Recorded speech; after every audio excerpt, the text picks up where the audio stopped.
Greetings, travelers. Yes, greetings, travelers. Oh my. How are we all doing today in your Yeah. car? We can't hear your response, or at home watching us. Just shout really loud. We'll hear it. Yes, Or, yes. or, or think really loud. Think really loud and it'll come to us. So, No, yeah. Oh, they're all okay. They're all good. I really wish that would work. That would be kind of fast, but no. Mark, we have had some really, really interesting experiences the last week or so. Yeah, it's been crazy. The book launch is still, the book tour is going on. We've done some big events and more on the way. We don't have a weekend off till what, Thanksgiving? And even then, I think it's looking like there might No, be an because event there. what's it called? Con is that weekend right next to Thanksgiving. Yeah, CryptoCon's like right before it. So, and Yeah.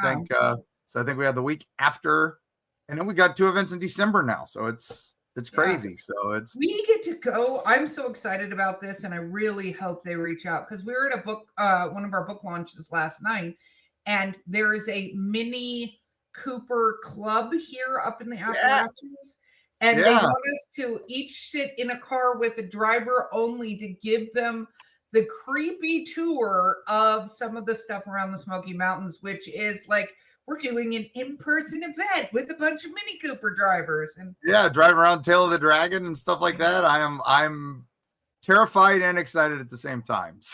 Yes, we'll just have to make sure we kiss our loved ones goodbye really well. Do I get to be Falcon or Bandit or Snowman? Who gets to be? What's going to be our call signs? That's going to be the only. Oh gosh, we got to think of that. Yeah, you'll be Captain Nope. I'm going to be Captain Nope. Captain Nope. Yep. Nope. And I'll be Boojum. Oh, you don't get to be Boojum. That's not how this works. Okay. All right. But anyway, we have a guest today. Yay! I have been friends with this guy for a long time. We've worked together as colleagues. His team is incredible, and I'm just going to bring him on, and let's get him here and let him introduce himself. We have the amazing Dr. Bill Slevin with us. So. How you doing? Thank you so much for having me on. Yes, and anybody who is listening and not watching the video of this yet, and the videos are going to be up, I think, starting in October. So just anyway, you've got to see the badass room that Dr. Bill Slevin is sitting in. Because I'm jealous. Mark's room is badass, but his is even eclipsed by this room. Yeah. So, other than it's so funny because with the lights, those are all pop figures, but with the lights, it looks like a weird computer bank for like monitoring aliens. It's very much the Death Star control room back. Yes. If you could see the entire room, you'd really be surprised because it is all around the entire room. Oh my goodness. Crazy pants. Oh my goodness. Yeah. Love it. I'm one of those horrible people. I love my pops and I take them out of the boxes and I play with them. So I know. I have never taken them out. There's some there, but there's stuff. I mean, there's so much stuff in this room. It's crazy, but it took me a long time to put it together. Yeah. So who are you, Dr. Bill Slevin, for those that don't know at home? So I am a world famous paranormal investigator, researcher, parapsychologist, demonologist, educator, and now author. I've been in the field for 36 years, actively investigating. I've done well over 1,000 residential cases. I've had 7 demonic cases I've been part of. I'm the founder of the Paranormal Existence Research Society. It's a nonprofit professional paranormal research team. We're based out of Florida, but I have people it's kind of expanded over the last couple of years. So I have people in Florida, Georgia, Nebraska, Indiana, New England, UK, Italy, Greece, and now Brazil. So we have people all over the place, and we do everything free of charge. We're there to really help people because that's really what we're about. I mean, we like to go out and have fun too, but it's really about helping people. And now, as an author, I've written my autobiography that's taken me many years to put together. It's called Living Life Haunted, and it's out now. So I'm excited about it. It was a long time coming. I'm sure, Mark, I don't know if you remember, I've been talking about this for years. Yeah. I'd say when we first were chatting way back when, you were like, yeah, I got to get that together. And I'm like, no time like the present. And then but like all us authors, no time like the present means a couple years. Yeah, and it was my first one, so it was like I would write some stuff, and then I'd go back, and I'm like, no, I don't like that. And then trying to put together the things I want to have in there that were important, so much over 36 years, it was tough. It was tough to figure out. I can imagine, because that's everybody keeps telling me I got to do one, and I'm like, but what's important? What, do I focus on this part of my life? Do I focus on that part of my life? And again, we all go through cycles and stuff, so it's like, okay, well, this doesn't really fit the paranormal. If I focus on that, this doesn't fit that. So that's why I haven't done it either. But I'm looking forward to this one. I can't wait. So, Erica, do you got questions for Bill to start with? Of course I do. I was just waiting for you two to stop pontificating about how great you guys are. No, teasing. That is amazing, because I'm mid-writing a biography too.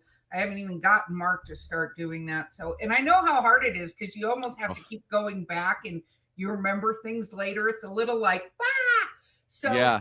I'm gonna go origin story, because Mark obviously has known you and had that relationship with you, but tell me your origin story, Dr. Bill. So one of the big things is I started doing this back in the 80s. So it's very, very different. I didn't learn from watching TV, and I learned because I believe it was a calling, but I was always into paranormal. I was always into horror. Nothing scared me back then when I was a little kid. But I had my experiences, and we didn't know. Nobody talked about it back then. Nobody knew what. I didn't know what an empath was. I had no idea I was an empath. I just knew I would feel things sometimes, even at family parties. I would pick up on the emotions of the people in there, even, and I'd get depressed, and I didn't know what was going on. Was it me? Was it? I had. Who do you talk to about that back in the 80s? I grew up in a Catholic household. If I went and told them that, they'd probably lock me up. I think they still want to, but I joke. My mother still does not believe in the paranormal. I've been doing this 36 years. But that, I went out and I tried to learn anything I could. I picked up every book I could find in the library. Of course, it was very limited back then. You had things like Ed and Lorraine Warren, and you tried to figure out, like, I wanted to know. My thing wasn't just about what was scary. I wanted to know what was real. And that's kind of what drove me into it until it was 1989, where I had my first case that I was brought on with another team to go into a residential case, which turned out to be a rare demonic case, which most people probably would have never, ever returned to this field after that. But it actually took me far down the rabbit hole. It made me want to learn. So when you say demonic case, because it's something that comes up a lot, and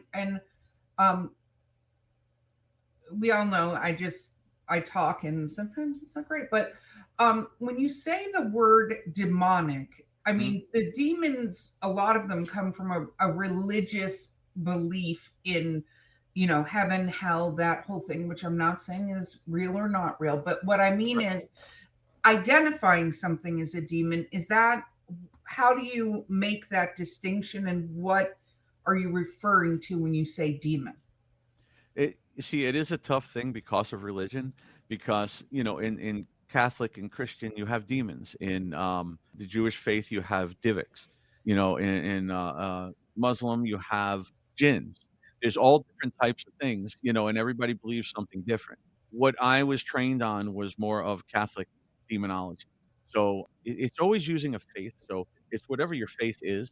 So for me, my faith is Catholic. And when I go in, that's how I identify. Like with a ghost, we know what we can do, and we know that sage and Palo Santo and singing bowl and all types of things can cleanse energy and remove, entities from a home. But a demon has nothing. It's nothing like that. So you kind of have to provoke them and call them out to see what they are. And the only thing they respond to, from what my experiences and what I've learned, is religious provocation.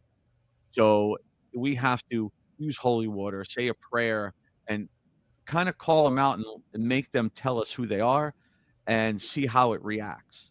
Because if you just go into a house and there's a ghost in there, or some kind of spirit or some kind of energy, and you throw holy water around, it's not going to do anything. It's just blessing the house. But if there's something that we feel is demonic, it's going to come out. But luckily, it is a rare thing. TV, and I love TV, and I love the shows, and I've been on some, and I have no problem with it. But they make you believe everything's a demon, and it is not that rare. And I'm happy about that, because those cases I had will haunt me forever. So yeah, I don't look forward to those, but I do it to help people. So it is something. It's very specific. If we tell people, if you go in and you're not sure what's going on, if your team ask help of somebody who's done this before, because it can be very dangerous.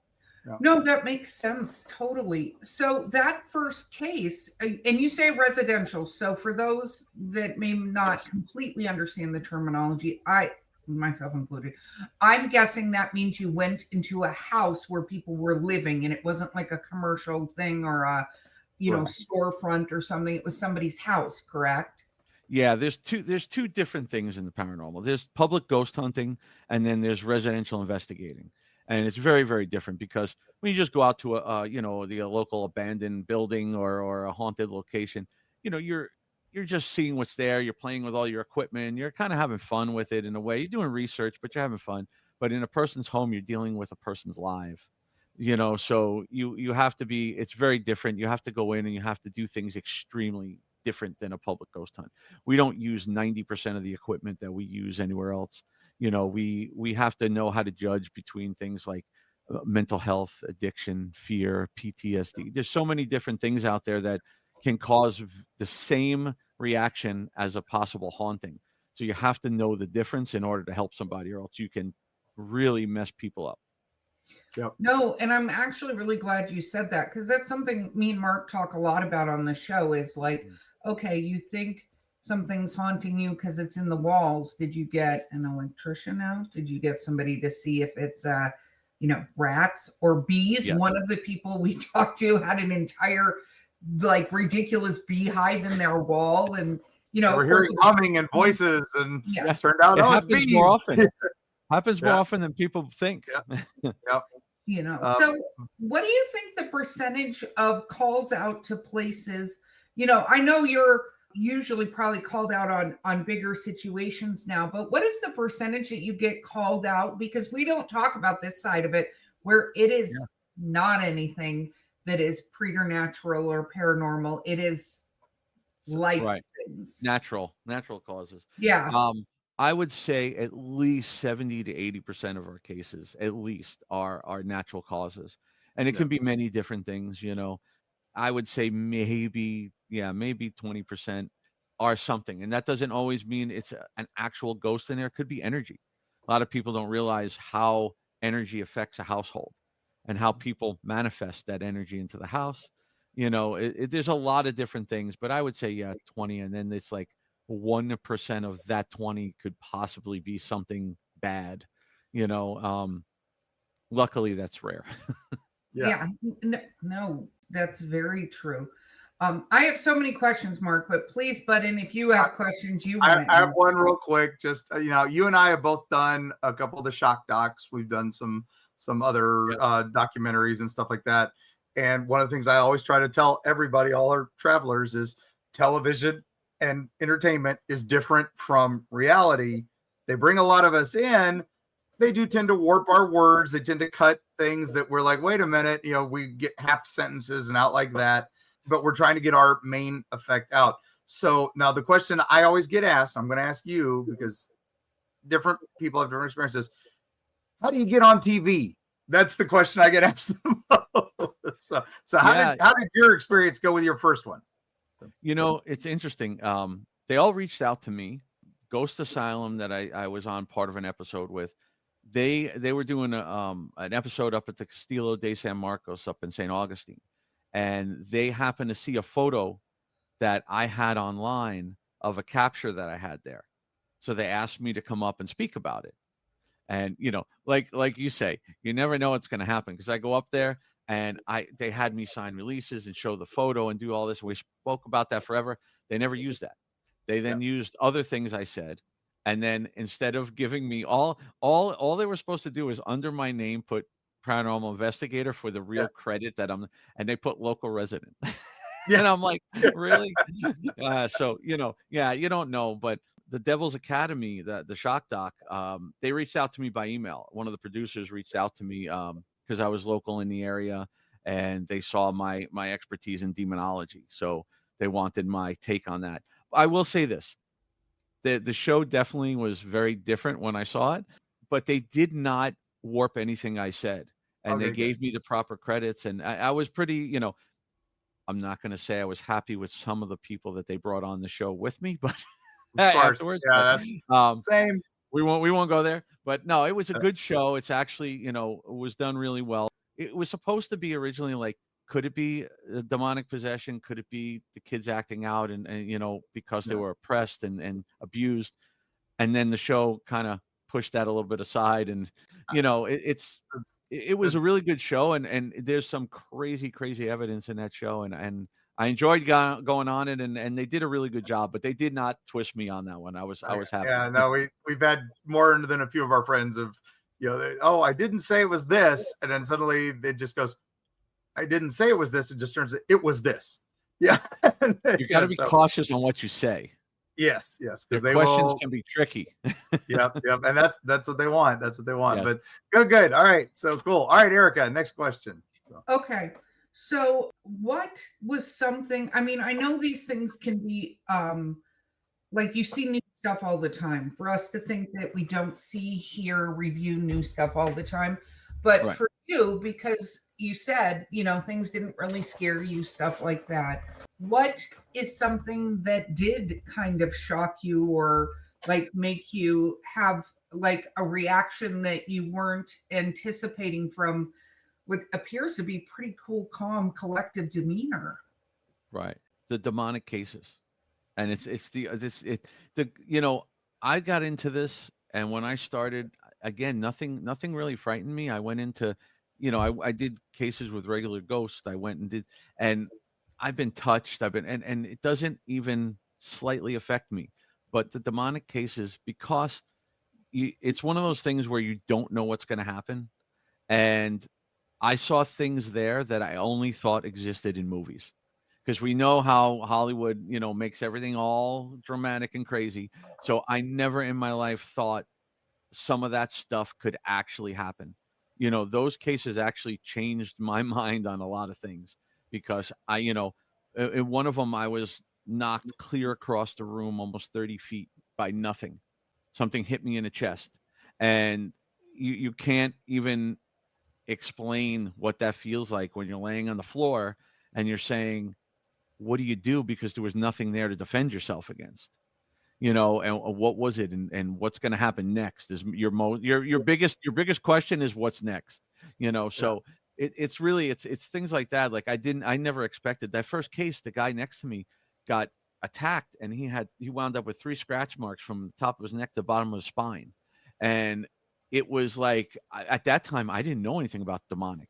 So I thought that was a ghost, so I was like, whoa, what am I getting into, But that's what made me go out and wonder what that was all about. But yeah, those things, I think, going in and actually seeing something that you only thought existed in a movie, for effects is probably the most frightening things you can see. Yeah. No, I would say so. And so when you say things like that, so you said, scratches down the back, thrown across the room. What kind of other situations would you encounter in a demonic situation? I've seen, and Mark will probably know when I say this, I've seen true orbs, Yeah. which is one of the things that I speak a lot about. It was a true orb that actually developed in the room from like a golf ball to a softball size. And it was one of the most interesting things I've ever seen. It was a little frightening because you didn't know what it was going to do, but I have seen people levitate off the ground. I've seen a couch fly across the room. People do not bend over and crawl up walls. I have yet to see that, No.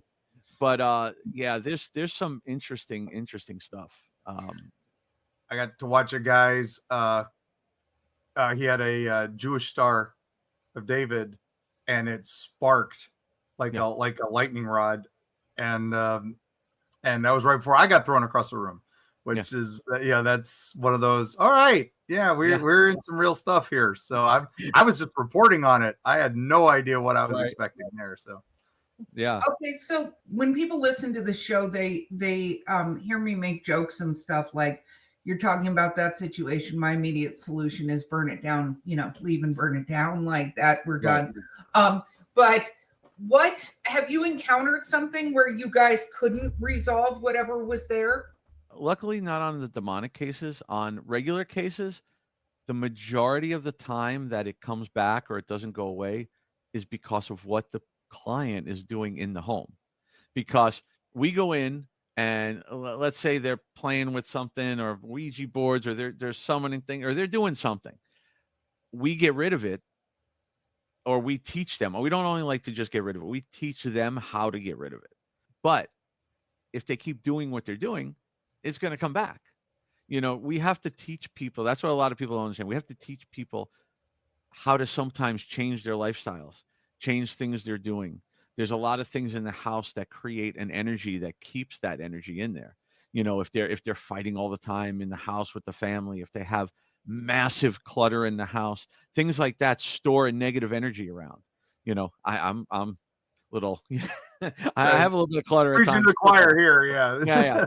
But it can I can think help it's not keep that in clutter when it's organized like that. Yes. It's different when it's a hoarding house. And I mean, you can even Right. look at the TV show hoarders and just go, man, my entire mood would change being in that environment. That show makes me get up and start cleaning. Seriously. I love that show, You but it want to freaks me throw out. away anything when you watch that show. Yeah, No, I don't know how they even start. But yeah, no, it's things like that. We just teach them that, if you're projecting that negative energy all the time in the house, it can help keep things in there and it can build off of that because everything in there feeds off of energy. And if it's negative, it's going to feed off that negative energy and make it worse and worse. No, that makes sense. No, So, go ahead. Sorry. No, I was just gonna say that that whole like I said, where you reopening doors and reopening things like that. That's one of those things that we talked about a couple times ago, I think, where we were chatting at one of the conventions and we were talking about a recent case that had been all over the news and everything. Right. And one of the things we talked about was the place didn't want it gone. They were happy with their ghosts and they were like, because it's a business. We want our haunted stuff. And they had the guy came in, did the exorcism, did all the things, and then they were like, how do we get them back? We try to weed out people too, because we get a lot. I mean, we get a lot of cases, and there's some people that want us to come over just to identify what it is, and it's like we don't have time for that. I don't mean to be rude to anybody. We try to help everybody, but we're here to help people. We're not going to come and just give you information about what it is because you don't want to get rid of it. That we try to avoid, that, or we get people sometimes that just think it's cool to have, us come over and investigate in the house. But, certified haunted bunk. Yeah. Oh, I've been places where it was like a couple. And then when we got there was 14 of their friends there. Like it was a big party, and we tell them we can't do it. They either have to leave or we're going to go. It's not for we're not for entertainment on that side of it. Yeah. And it's interesting because we do talk about the fact that TV shows and TV shows go for entertaining and shock. It's kind of like I make the analogy that if you go back and watch the first season of Survivor, I love that show. There were real people that look like real people doing real stuff, and it wasn't these dramatic. I mean, there was a little bit with Richard deciding to take his clothes off, whatever, but that was right. Like you look at what they do now on that show, and that was like nothing, right? Plus, he's on a really hot island. Fine, take off your clothes, whatever. He did end up winning, so go team. Nudity, wins out there. But then the next season, immediately, besides one token larger person, everybody was like a model. They all looked like perfect. Right? And that's kind of the methodology is when these things first start, it's very like, okay, we're actually interested in this situation. Let's talk about it. And then it goes to, no, we only want to see the hauntings and the scratches and the things being thrown across the room and like people running terrified with the camera jiggling around like it's Cloverfield. And so it takes away from what it's actually like to do one of these investigations Yes. because it's could be considered way more kind of boring than that because you're waiting a lot of times, right? For Hours and hours. That's, it's one of the things I talk about. Like I said, I don't ever discredit the shows. I enjoy the shows, but there's two things. There's paranormal entertainment and there's paranormal. It's two separate things. Now, what I say is some of those people were investigators to begin with. They've Yep. been doing it now for years. They're using real equipment. They're in real haunted locations. So can they capture stuff? Absolutely. But I know, I'm not going to say the show, but I know a specific show that takes 26 days to film an episode. So what you're watching in that hour or 45 minutes is condensed from 26 days, where we go out and we'll be there for 12 hours and get nothing, which nobody's going to watch that. I mean, I probably would, but nobody's going to watch that because it's boring. It's just like when you go on a ghost tour. If you get that one little capture or somebody captures one little photo or something on the thing, it's so exciting to everybody because most of the time you're not going to really get something. It's kind of tricks you a little bit. How important to you and your investigations are the history and maybe the folklore of the area and stuff like that? Because that's what we focus on here. Yes. That's my goal. I love digging in behind the scenes and stuff. So how important is that to you? It is important. We have some good researchers on my team. So like even a client, the minute we get their application, we have the researchers go and look into the property, look into the history, look into everything, the family, everything we could find. Some of our gifted people on the team, they don't want to know anything until they're on the case and they figure out what they see and then match it. If we go to a public place, of course, we want to. Sometimes the same thing. Sometimes we won't look into it too much. Like the first time we went to the Devil's Tree, most of my team did not know the story. I did, but most of them did not know the story. So we were trying to match stuff up later on because they were doing, the Estes method, Delco experiment, and all those things, and we wanted to see what they would get. And we had some pretty interesting results. So, yeah, it's important because, some things you just go and you want to get out of there. But if you really want to know what it is and look into it and see how to truly help, the research is a big part of it. Cool. Yeah, we love the Devil's Tree. I mean, well, we don't love the Devil's Tree, but we love it at the same time. Well, the story of the Devil's Tree is fascinating. This is a new word I'm going to use. It's fascinating. It's interesting. It's kind of like saying, I mean, last night we were talking in front of a crowd and I'm like, for true crime lovers, and I'm like, not people who love that the crimes happen. Right. It's very hard because I enjoy this true crime stories. It is fascinating to me, the depths of depravity that humans will go to, because we talk about monsters, ghosts, spirits, but the flip side is I could tell the same story that a ghost is doing and say, well, it was a human, and they wouldn't believe that was occurring. Yeah. Right. But humans are way worse than I watch all those Netflix documentaries on the Menendez brothers and all those different things. They're fascinating. Absolutely fascinating.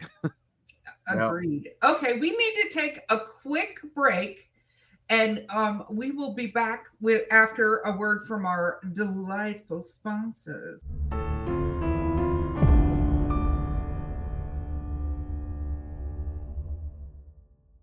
Prepare to be devoured. The Wolves of Wharton is a 6-part complete book series by Eerie Travel's producer, Bo Lake. It has been called dark and visceral, steamy, dramatic, and a fresh take on the werewolf mythos. If you like action, adventure, a large serving of body horror, and some steamy relations, the Wolves of Wharton series is for you. Pick it up wherever books are sold, or at linktree.com/Bo__Lake.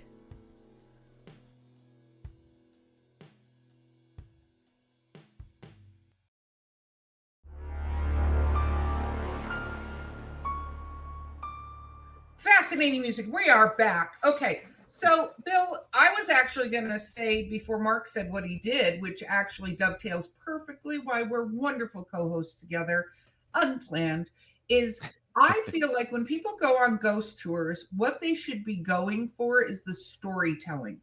right? If they happen to encounter something paranormal, yay for you. But if Right. you're only going to encounter something paranormal, you are wasting your money. Just look it up yourself and go take yourself to wherever it is. Because usually people who do good ghost tours, and I'm not saying everybody does, but I've been very lucky to go on like ghost tours in St. Augustine and all over the place, are good storytellers. And they tell you the history of that particular location that is having some sort of preternatural experiences in it, right? Right. And if you're lucky, like we recently posted a photo of the girl at the gate, which is in St. Augustine, and it has to do with a ghost that even Mark's child saw, which is fascinating. But somebody actually got a picture of it when they were on one of the ghost tours, I think. Right, Mark, that was correct. So quite a number of people have seen that ghost. Yeah. You know how many pictures I have of that gate? I go up there every year, and I'm up there for like a week, usually around New Year's. I have so many pictures of that gate praying for that little girl. I have never captured it. I can show you hundreds of photos of that gate. we can show you the one somebody got her, which was and that's the thing that as we're talking about this is that you go hundreds. I am sure there are tens of thousands of pictures of that gate, if not more, maybe millions, there's nothing in it other than a creepy looking gate. And then there are going to be the few that have the orbs, have something that you can't quite discern. And then there's going to be those rare ones that somehow this particular phenomenon appeared on camera, right? Right. And Mark talks about that a lot. And I'd love to hear your view of however these things operate. They're not operating by the same rules.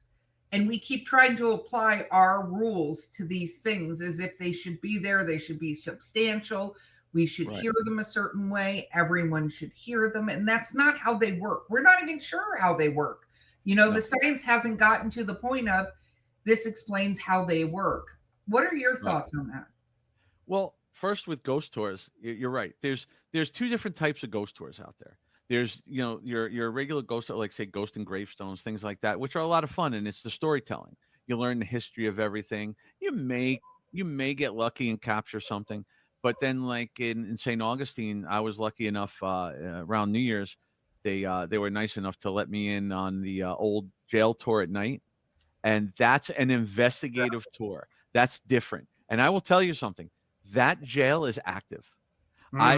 I'll be honest. I was sitting there in the room, the sheriff's room, and there was that old like 1930s typewriter or whatever was sitting there.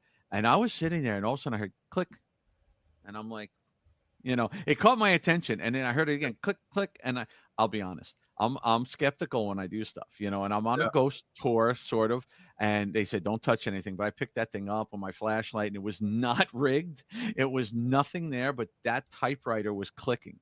So, you can capture some stuff. Nothing works on command. Nothing. You have, you're very lucky if you do get something on a ghost tour. For instance, you guys know Flamingo Gardens down here. They're doing ghost tours now, and I'm their guy as the like celebrity guest investigator there. And Daniela on my team is the tour guide, and Rob on my team also helps with everything. And we've been doing it. We have one Friday night. We've been doing this for a couple times now. And when we go into the Ray house, we use the recorders.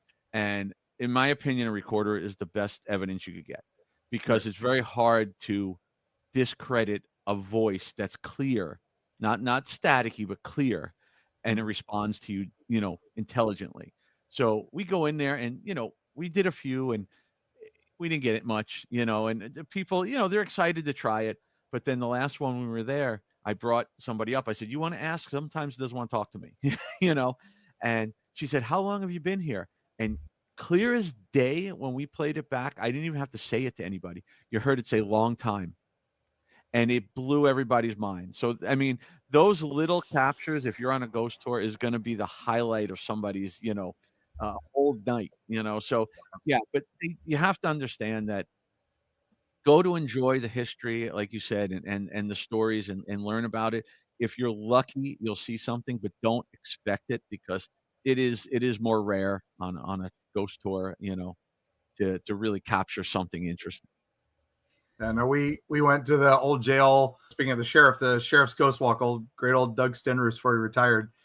He Yes. took me in there late one night. Just he and I spent the night in the old jail, and we stayed up in the one area up top, and they called it the solitary confinement area. No, it was just the cafeteria area. But we stayed up there. We were staying in one of the rooms, and one of those big old padlocks, those 30-pound padlocks, just went well, bam, and echoed through the whole thing. We were the only two people in the building, and we were like, I guess we're done. We got our evidence. Honestly, it was just who could get out faster. See, no, I would stay longer, me. I know I should have, but it was just one of those, you know what? I got a brand new baby. I was still new to this actual investigation. So I was like, I'm good. We had some interesting activity in that place. I really recommend it. It was a lot of fun. That's one of the best. Yeah. All right. So then let's go with that. What if you are going to a public location or that is accessible to people? What is your go-to? What is your favorite to show off? Well, most things in St. Augustine, but also I go a lot to Yesteryear Village, to the Riddle House, and to it's funny, the Riddle House, I have had some very strange things in there, but some of the other houses in Yesteryear Village, in my opinion, are even way more active. The L Street House is crazy active. The Pineapple House, it's a great place to go. I've been lucky enough with War Party Paranormal. They were doing the tours, so they will always invite me on their private ones. We've been down to the Gold Coast Railroad Museum. That's a big one too in Miami. That was really interesting. I like that. I do miss the abandoned prison in Belle Glade. I was so disappointed when they took that down. Again, abandoned prison. Now I tell people, try to get permission we used to call the police and tell them we were going there and give them our number just in case, because it's not the best place to be at night. You're in the middle of the sugarcane fields in Belle Glade, Florida. So, but that was a 260-acre prison. It was a lot of fun and very active. But yeah, I mean, there's so many places in Florida, but I do love St. Augustine the most, and definitely Yesteryear Village. Definitely per capita, I think St. Augustine and Amelia Island. I think Amelia Island's still the unsung. I think a lot of people haven't been out there yet. Oh man, I gotta go. Pirates and all kinds of fun stuff up there. So it's interesting because when you're talking about active areas, you like another active area. Have you done a lot of research in like Nolans and stuff like that? Because you go down to Bourbon Street and places right around that, like sort of downtown area, Jackson Square. And I visited there a couple times, and I can just tell you, it's like a Christmas tree light up. That's what I heard. I have not been there. I have something coming up that I can't speak of yet. That's for next year. That's going to be very big there. So I'm excited about that, which I'm part of. So we'll talk about that another time.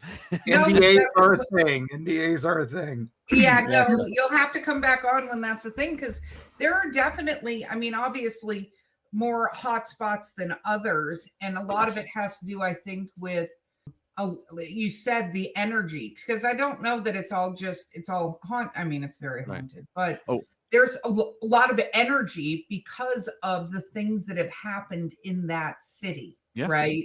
Absolutely. Even recently. Oh, absolutely. But I have to mention one thing before I forget. I don't know how I did not say that. My main thing in Florida is absolutely Robert the Doll down in Key West. I mean, that is my friend down there. So that is a place to go also. And David Sloan's tour down there is phenomenal. So you want to experience something, that fort and everything is a great place. That is great. We love you, Robert. Thank you, Robert. And follow the rules. 100% learn and follow the rules. Yeah. All right. So let's talk about your book. Tell us about the life of a haunter. I have one. I've been so excited about this book. It really, like I said, it was a long time coming. It was a lot to it, and it's very personal. It's not just a book of cases. I have some of my demonic cases. I have some regular cases, some good, some bad. There's a lot of stuff in there, but it is really my journey through this and my path through this field. Things I dealt with, things I didn't understand, and things that happened to me that I had to fix myself. Times where I lost faith in what I was doing and how I had to do it, and it really is a full journey of my life. There's a lot obviously missing from it, but there's a lot of mainly the highlights. There's stuff about my team, how it was formed, how I chose people, everything with the Warrens.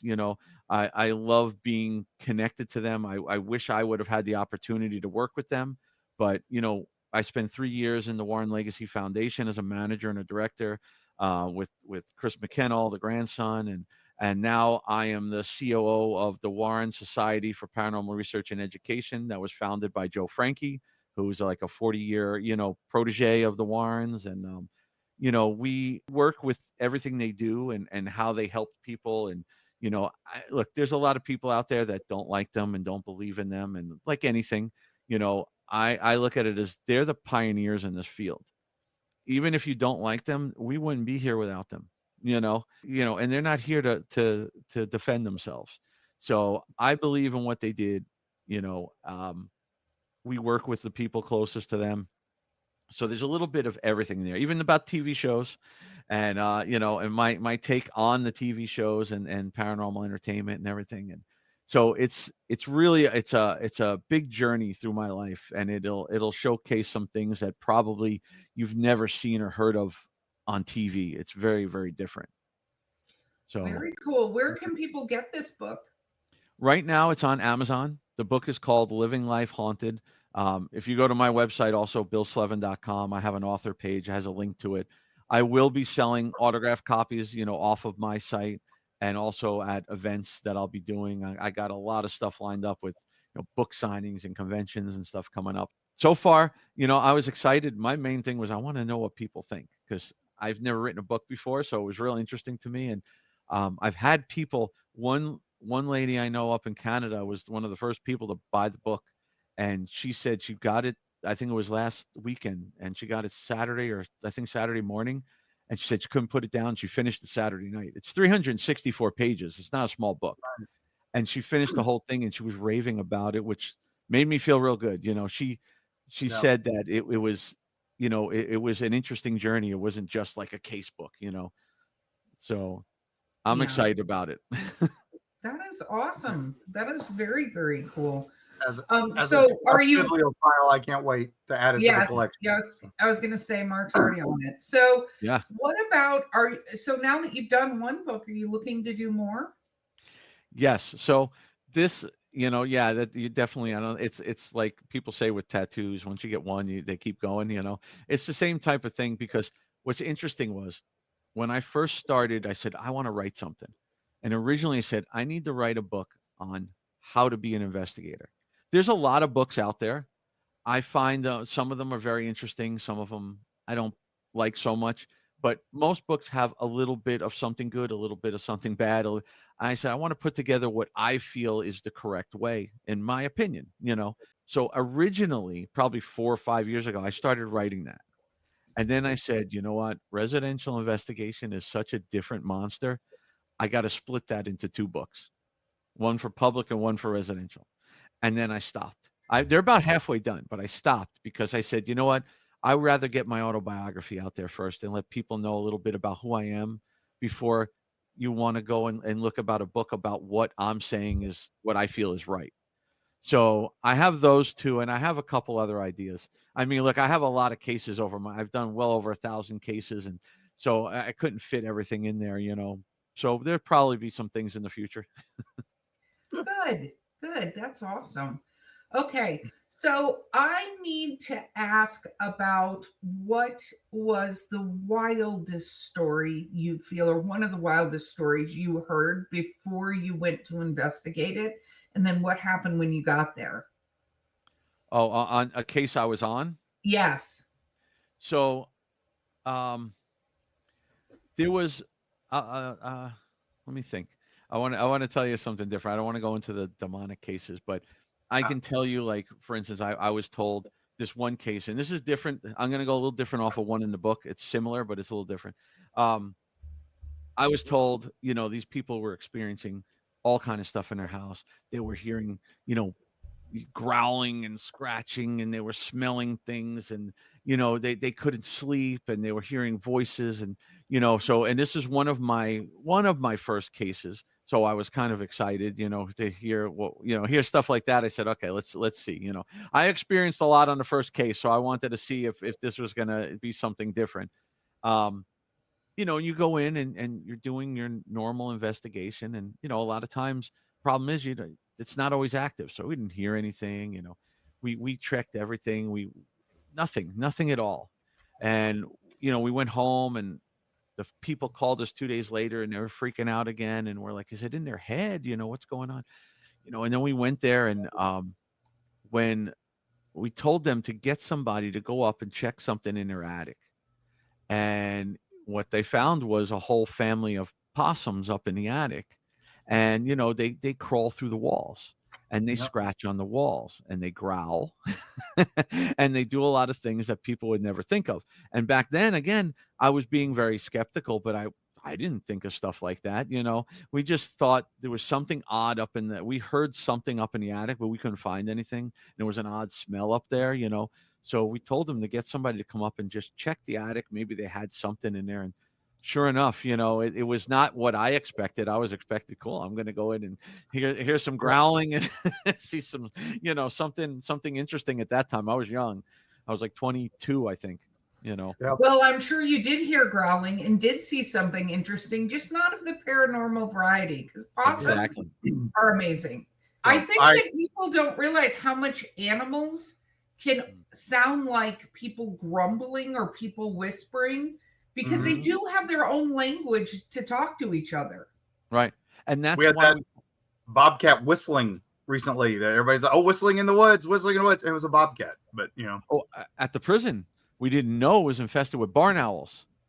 And those things started screeching in the middle of the night all of a sudden. That, if you're not ready for that, that'll get you. But we tell people too, like, a lot of times we get clients that'll send us, oh, we got this recording on the Ring camera, and we had a recorder, we heard this voice or this scratch or this growl, and it's like, we take everything that they say serious. We believe whatever it is, they experienced it.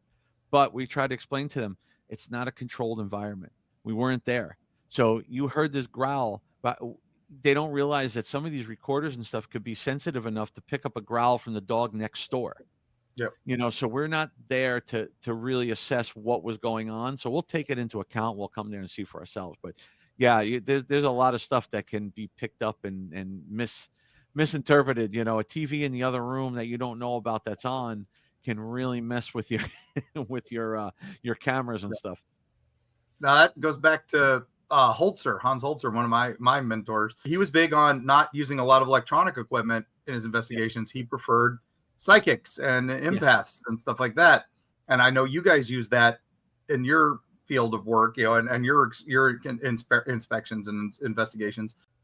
What's the balance between that and the equipment? So, well, first of all, if people don't know, I also have 33 years in the IT field. I've been an IT director for 33 years. So I know a lot about electronics, a lot about everything to do with how they work.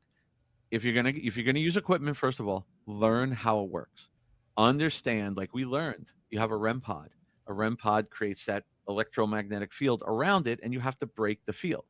Now, a big bang could make it go off, but we also found out if you push the button on the walkie-talkie, it sets off the REM pod. So there's a lot of things you have to be very cautious of. But when we go into a house, if you're doing like a residential case, it's not really about your equipment. It is more about your senses.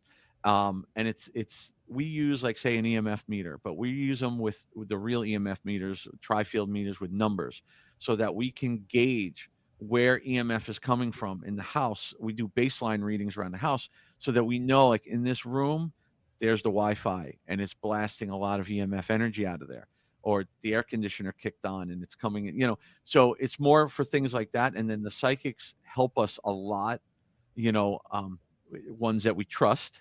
They help us a lot in going through and just picking up spots where they feel And then we may use some of our equipment in those spots to see what we capture. So it helps us pinpoint things, it really comes in handy now, since COVID. Our initial interviews used to be in person at the house. Since COVID, we started doing them by Zoom. And it's amazing with some of the people I have on my team, their abilities to be able to see through Zoom and see what's going on in the location before we even get there, which helps us tremendously. And people don't realize some of the things that go on with these cases. Like, for instance, we were on a case and a bunch of my team members, we all have a private chat that we chat back and forth that the client can't see because, you don't want to freak them out if they're saying something they might not understand what we're saying. But one of my team members the one time goes, they were seeing something in there nasty, nothing bad, but just a little nasty.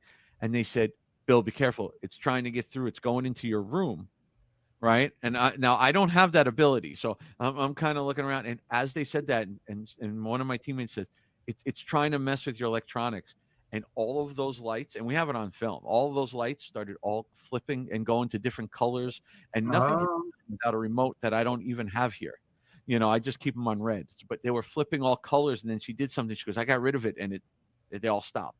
So people that's why we tell people, they don't realize that they can come through. They can come to you. So you got to be a little cautious.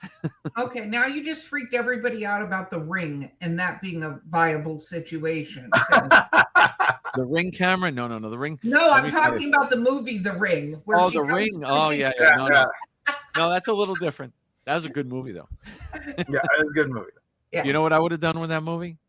Back then, we still had Blockbuster. Everybody who rented that movie, if I worked there, I would have been calling them like the next day going, 3 days and hang up. That's what you have to do. That's level. That's next level. I love that. That's controlling. Oh my goodness.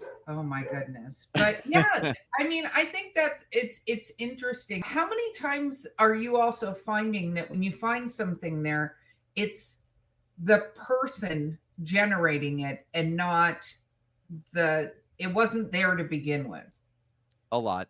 There's a lot. People self-manifest things. I had we have a lot of cases where they bring it in themselves, and some of them want it, and maybe the kid is playing around and doesn't tell the parents, and we've had cases like that before, and it's tough.